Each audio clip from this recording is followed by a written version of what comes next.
Hey guys, what's up? So in this video, I am going to show you how do you use Google Maps Street View on your phone. Now, this is going to be very quick and easy, so let's start. So first here, you can go to your Google Maps.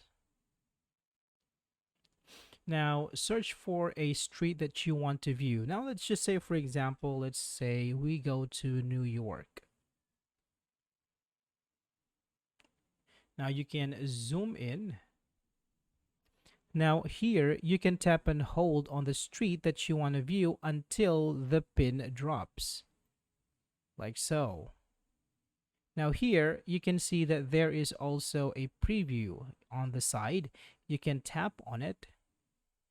Now you can also go to full screen by tapping on this button. And now you can view the street.